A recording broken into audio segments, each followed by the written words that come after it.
విరామం తర్వాత సఖీ కార్యక్రమానికి స్వాగతం. సఖలు, భగవంతుడు ఉండే గర్భగుడి ద్వారాలన్నీ చాలా కిందకుంటాయి. మీరు ఎప్పుడైనా గమనించారా ఈ విషయం? ఎవరైనా సరే తల వంచకుండా లోనికి వెళ్ళలేరు. వినయ విధేయతల్ని కలిగి ఉండటం, అవసరమైన దగ్గర తల వంచటం, ఒదిగి ఉండటం మంచి లక్షణాలే. అలా ఉండగలిగిన వాళ్లే జీవితాన్ని సాఫీగా నడుపుకోగలుగుతారు. అహంకారం, లెక్కలేనితనం సాహసవంతమైన జీవితంగా ఎవరైనా అనుకోవచ్చేమో, కానీ అలాంటి వారికి భంగపాటు తప్పదు. అధికార బలం, బుద్ధి బలం, ధనబలం తమకున్నాయని అతిశయాన్ని ప్రదర్శించేవారు ఎవరికీ ప్రీతిపాత్రులు కాలేరండి. ముందైతే కార్యక్రమం చూద్దాం, ఆ తర్వాత మరికొన్ని విషయాలు మాట్లాడుకుందాం.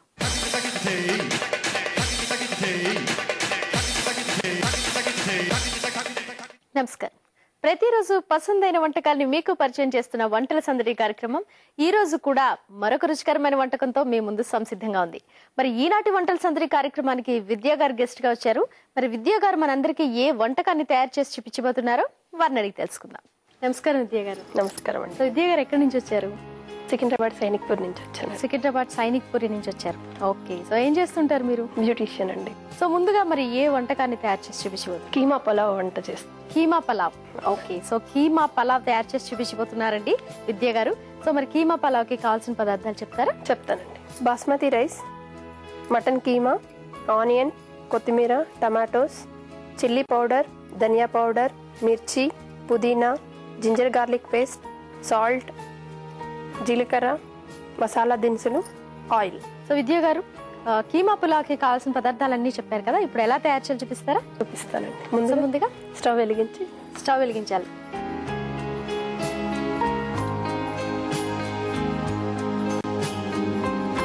ముందుగా ఆయిల్ వేసుకోవాలి. ఫస్ట్ మసాలా దినుసులు వేసుకోవాలి. సో లవంగాలు, దాల్చిన చెక్క, యాలకులు ఈ మూడు వేస్తున్నారండి. మిరియాలు కూడా. మిరియాలు కూడా. ఓకే, సో మసాలా దినుసులు జనరల్ గా మనం వాడే ఉంటాయి కదండి, దాల్చిన చెక్క, యాలకులు, అలాగే లవంగాలు, మిరియాలు కూడా వేశారు.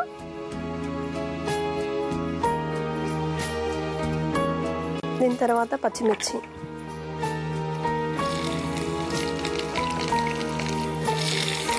దీని తర్వాత జీలకర్ర కూడా వేసుకోవాలి. ఇది కొంచెం ఫ్రై అయ్యాక ఆనియన్స్ వేయాలి. మసాలా దినుసులు, పచ్చిమిర్చి, తర్వాత ఉల్లిపాయ ముక్కలు వేసారండి. తర్వాత జింజర్ గార్లిక్ పేస్ట్ వేయాలి. అసలు ఈ అల్లం వెల్లుల్లి పేస్ట్ వేస్తేనే మంచి గుమగుమ. మసాలా ఫ్రెష్ గా రెడీ చేసుకోవాలి. కీమా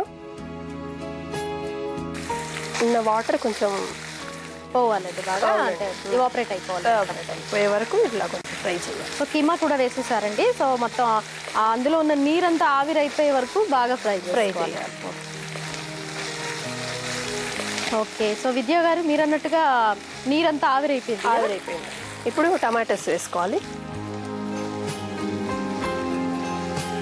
సో ముందుగా మసాలా దినుసులు వేశారు, ఆ తర్వాత పచ్చిమిర్చి కూడా వేశారు, తర్వాత అల్లం వెల్లుల్లి పేస్ట్, కీమా కూడా వేసి అది బాగా నీరు ఆవిరయ్యాక టొమాటోస్ ఉల్లిపాయ ముక్కలు కూడా వేశారండి. అవునండి. ఇప్పుడు కారం వేయాలి. ఈ వంటలు మీరు ట్రై చేయడానికి మీకు టైం ఎలా దొరుకుతూ ఉంటుంది? మా హస్బెండ్ చాలా కోఆపరేట్ చేస్తారు. మీ హస్బెండ్ చాలా కోఆపరేట్ చేస్తారు. అవును. ఓకే, ఇప్పుడు సాల్ట్ వేయాలి. సాల్ట్ కూడా వేసి అన్నీ ఇలా మిక్స్ చేసేసి గరం మసాలా కూడా వేసేయాలండి. సో నెక్స్ట్ ఏం చేయాలి? ఇప్పుడు రైస్ వేసేసి. సో బాస్మతి రైస్ ముందుగా నానబెట్టుకోవాలండి? అవునండి, ఒక 1 అవర్ ముందు నానబెట్టాలి. ఓకే, అప్పుడు బాగా వస్తుంది రైస్. ఒక 1 మినిట్ ఇలానే కలిపి తర్వాత వాటర్ వేసేసేయాలి. అంటే మొత్తం అదంతా కూడా బాగా మిక్స్ అయ్యేట్టుగా కలుపుకోవాలా? కొత్తిమీర, పుదీనా వేసి వాటర్ వేసేసేయాలి. అవి లాస్ట్ లో వేయడం వల్ల మంచి స్మెల్ కూడా వస్తుంది. రైస్కి సరిపోయే అంతా చూసుకొని వేసుకోవాలి వాటర్. ఇప్పుడు ఇంకా కొంచెం సాల్ట్ వేసేసుకొని. సో ఆల్రెడీ మనం కొంచెం సాల్ట్ వేసామండి. ఇప్పుడు ఇంకా రైస్ కూడా ఎక్స్ట్రా మిక్స్ చేసాం కదా, అందుకని ఇంకొంచెం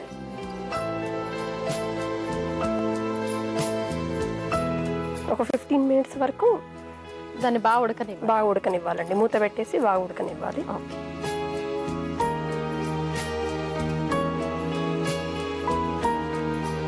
ఇలా ఎన్ని మినిట్స్ ఉడకాలండి? ఒక 15 మినిట్స్ 15 మినిట్స్ బాగా ఉడకాలి. రైస్ మొత్తం బాగా బాయిల్డ్ అయ్యే వరకు ఓకే. సో విద్య గారు 15 మినిట్స్ అయిపోయింది కదా, ఒకసారి చూద్దామా? చూడండి,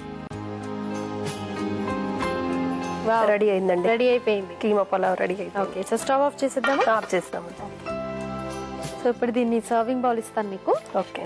చక్కగా గార్నిష్ చేసి రెడీగా చేసినట్టున్నారు. అవునండి. ఓకే. ఆనియన్, లెమన్, టొమాటో మూడిట్లతో గార్నిష్ చేశారు. గార్నిష్ చేస్తాను. సో విద్య గారు, మీకు ఎంతమంది పిల్లలు? 2 బాబులండి. 2 బాబులా? ఏం చదువుతున్నారు? పెద్ద బాబు 7th క్లాస్, చిన్న బాబు 4th క్లాస్. ఓకే. సో మీరు ఇలాంటి రకరకాల వంటలు చేసి పెడుతుంటారా మీ పిల్లలకి?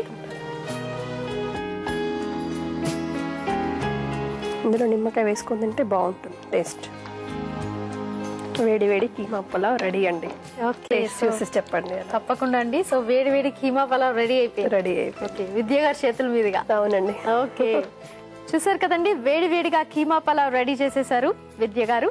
సో మరి కీమా పలావ్ రుచి చూసి ఎలా ఉందో చెప్పడానికి ముందు కీమా పలావ్ కి కావాల్సిన పదార్థాలు, తయారు చేసే విధానం మరొకసారి చూద్దాం. కీమా పులావ్ కి కావాల్సిన పదార్థాలు: బాస్మతి రైస్, మటన్ కీమా, ఉల్లిపాయ ముక్కలు, టొమాటో ముక్కలు, కొత్తిమీర, పుదీనా, ఉప్పు, కారం, గరం మసాలా, జీలకర్ర, అల్లం వెల్లుల్లి పేస్ట్, మసాలా దినుసులు, నూనె, పచ్చిమిర్చి. కీమా పులావ్ తయారు చేసుకునే విధానం: ముందుగా స్టవ్ వెలిగించి బాంటీ పెట్టి నూనె వేసి, నూనె బాగా వేడెక్కిన తరువాత మసాలా దినుసులు, పచ్చిమిర్చి, జీలకర్ర, ఉల్లిపాయ ముక్కలు, అల్లం వెల్లుల్లి పేస్ట్ బాగా వేయించుకోవాలి. ఆ తర్వాత ఈ మిశ్రమంలో కీమా కూడా వేసి బాగా కలిపి, ఆ తర్వాత టొమాటో ముక్కలు కూడా వేసి బాగా కలిపి, ఈ మిశ్రమంలో కొద్దిగా ఉప్పు, కారం, గరం మసాలా వేసి 5 నిమిషాల పాటు ఉడకనివ్వాలి. ఆ తర్వాత ఈ మిశ్రమంలో 1 గంట ముందుగా నానబెట్టుకున్న బాస్మతి రైస్ కూడా వేసి బాగా కలిపి, సరిపడా నీరు పోసి ఉప్పు కూడా వేసి బాగా కలిపి మూత పెట్టి 15 నిమిషాల పాటు సిమ్ లో ఉంచాలి. ఆ తర్వాత కీమా పులావ్ ని సర్వింగ్ బౌల్ లోకి తీసుకుని ఉల్లిపాయ ముక్కలు, నిమ్మకాయ,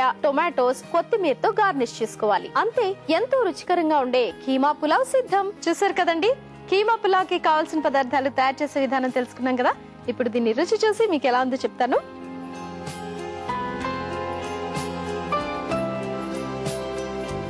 సో విద్య గారు, కీమా పులావ్ చాలా బాగుందండి. సో చాలా టేస్టీగా ఉంది. సో మరి ఇంత మంచి వంటకాన్ని తయారు చేసి మా సఖులందరికీ చూపించినందుకు మీకు సఖీ వంటల సందడి కార్యక్రమంలో అనుస్వర్ తరఫు నుంచి ఒక 1000 rupees worth of gift voucher అండి. సో ఇది గిఫ్ట్ హ్యాంపర్. చూసారు కదండి, ఈనాటి వంటల సందడి కార్యక్రమంలో విద్య గారు కీమా పులావ్ తయారు చేసి చూపించారు కదా. మరి మీకు కూడా ఇలాంటి విభిన్నమైన వంటకాలు చాలా తెలుసుంటాయి కదా. రకరకాల sweet, snacks, curries, rice items ఇలా చాలా తెలుసుంటాయి కదండి. మరి అవన్నీ మీరు కూడా సఖీ వంటల సందడి కార్యక్రమానికి వచ్చి సఖులందరికీ చూపించాలనుకుంటున్నారా? అయితే మీరు కాల్ చేయాల్సిన నంబర్ 04023555540. వెంటనే నెంబర్ కి డయల్ చేసి మన సఖీ వంటల సందడి కార్యక్రమానికి మీరు కూడా వచ్చి మీకు తెలిసిన రుచికరమైన వంటకాల్ని సఖులందరికీ పరిచయం చేయండి. చూసారు కదా సఖులు, ఇది ఈనాటి వంటల సందడి. మళ్ళీ రేపటి వంటల సందడి కార్యక్రమంలో మరొక పసందైన వంటకంతో మళ్ళీ కలుసుకుందాం. అంతవరకు సెలవు మరి. నమస్కారం.